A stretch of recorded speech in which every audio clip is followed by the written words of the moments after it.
1968, a guy named Robert De Ropp put out a book called The Master Game: Pathways to Higher Consciousness. And it caused quite a stir at the time for those looking for spiritual literature. And it sold about 200,000 copies. Here's a picture of my old beat up copy that I've had for years now. Yeah, at that time, there was a lot going on in the United States in terms of, um, the late 60s, among all the political and social movements and disruption. Some of the people were definitely looking for a different way. The whole culture was coming under attack or critique, and anyway, De Ropp's book really spoke to those people who were looking for some kind of different way to engage the world. Pathways to Higher Consciousness.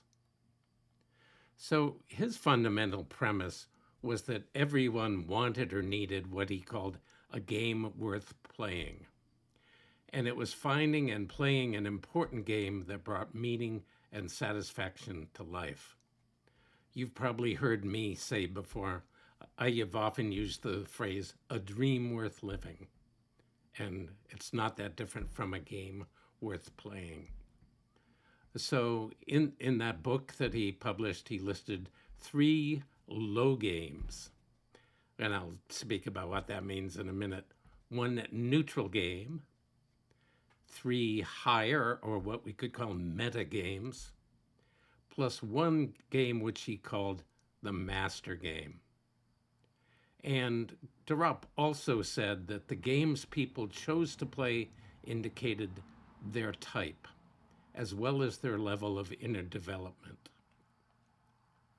A defining trait of the 3 lower, or what he called object games, was that they all required some kind of validation from the outer world. And he had very interesting, fun names for these lower games. The first lower game he called Hog in the Trough. And the purpose of this game was to be a hog and to push your way in, elbow all the other hogs aside at the trough, and consume as much as possible. This game is fairly obvious in modern life, and certainly at that time the critique of capitalism and materialism, overconsumption, and this game is expressed endlessly in endless commercials on television, whether those commercials are for cars, beer, beauty products, or something else. A second lower game he called Cock on a Dunghill. And yeah, what a picture. Here's a cock, a rooster on a pile of shit, crowing. And the whole purpose of crowing is, look at me. Really, I'm standing on a pile of shit, but look at me. And so the whole purpose of this game, the Cock on the Dunghill game, was to get attention, prestige, to become well known. This game is also woven all through modern life, in seeking popularity, Facebook friends, and getting your posts liked, having so many followers on Instagram and other social media. And again, the urge, which today is supposedly the main thing 70% of kids in college want, is to be a celebrity or an online influencer. Here, I'm making a post. Maybe I'm an online influencer. Who knows? And the final lower game De Ropp called the Moloch game. Now, Moloch was an ancient god of death and destruction. And the Moloch game was the seeking of glory, victory, domination. And that could be expressed in certain kind of cultural pursuits like mixed martial arts, sports, sports of many kinds, and the desire to be the greatest nation on earth. While it's easy to see the negative or even the pathological expressions of the lower game, they all have their points. I mean, yeah, we can materialism. Everyone can see the problems of that, but you know, if we don't if we don't consume and we don't eat, we don't live. It's easy to see the negative side of seeking attention, but to a child, if you're not well liked, if you're not loved, your chances of dying are really great. So even though these lower games, when they're all there is, they're hopelessly out of balance.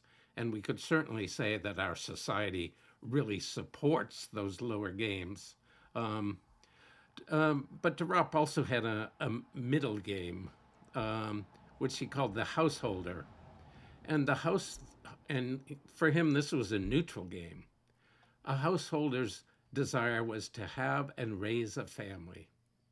And this was, De Ropp considered this game neutral.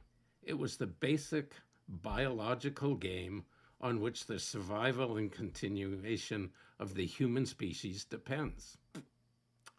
All right. So were the lower games. Now, a defining trait of the higher games, or what he called the meta games, is the desire to express an inner quality or awareness and to bring that passion or commitment out into the world. And De Ropp articulated the three of these. The first he called the artist game, which he defined as the longing to bring beauty, whatever the form or medium that happened to be, into the world. The artist game is to bring beauty into the world. The second he called the science game, and that involved bringing more knowledge, again, of whatever type and subject matter, into the human community. And thirdly, there was the religious game, and the aim of that game, loosely defined, was salvation. Now, De Ropp noted that it was exceedingly difficult to play these high games in modern life. So let's just say you're an artist and you find your craft and become a potter, bringing your artistry into the world of clay. That's great. But like many people, you want to find what you love and do what you love and have it support you. So you want to support yourself as a potter. And soon you find out that simple utilitarian items like plates, bowls, and goblets sell really well, while your hand-built wall hangings with ancient and archetypal and nature-based themes never move from the shelves. Okay, so soon you're cranking out the bowls and hiring 6 employees. You're renting factory space and running advertising campaigns to produce and promote your brand. So the artist, in some sense, having to support him or herself, gets corrupted into, again, playing the materialistic or hog in the trough game partly. Or let's just say, for example, in the science game, you want to do some cutting research on some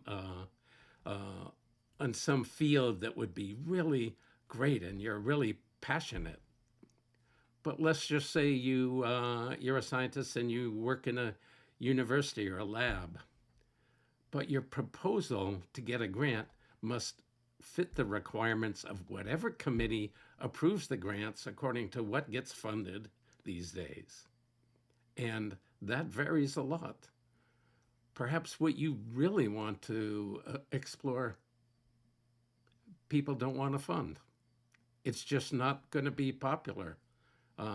It's not going to pass the review of whatever corporate board funds research. So again, the desire to bring knowledge into the world gets molded into those areas where knowledge will produce a material result.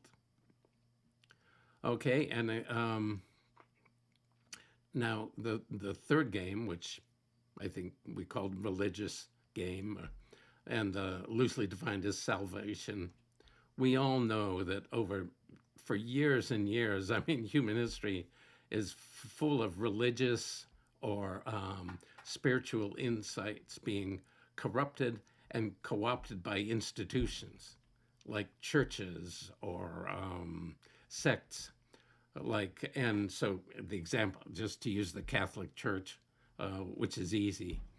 And pretty soon there's selling forgiveness, and the forgiveness or holiness or entrance into heaven is offered to those who will slaughter the heathen. And in other words, and the heathen happen to be anyone who sees the pathway to salvation as differently than your team does. And so, again, religious institutions have been always are corrupted to whatever the original teaching is. So maybe the teaching of Christ is love, but all of a sudden, after a few generations, the whole function is, oh, what can we do that will increase the power of the institution, whether that be the Catholic Church or the Muslim Church or an evangelical church or or some new sect. It's all about, oh, pretty soon we're protecting, or our teachings have become secondary to what the institution needs to thrive and survive and grow. But De Ropp said there was this other possibility. According to him, within the religious game, there have always been those saints and mystics who played by different rules and with different aims. And their aim was the awakening of full consciousness. Those people who played that game were playing what he called the master game. And those who played the master game, their goal was to emerge from the narrow shell of the personal ego and become closer to union with the universal consciousness, which we could call God or the great mystery. So in the next post, when I talk about the master game number 2, I'll speak more about that. Aho, and thank you for watching and listening today.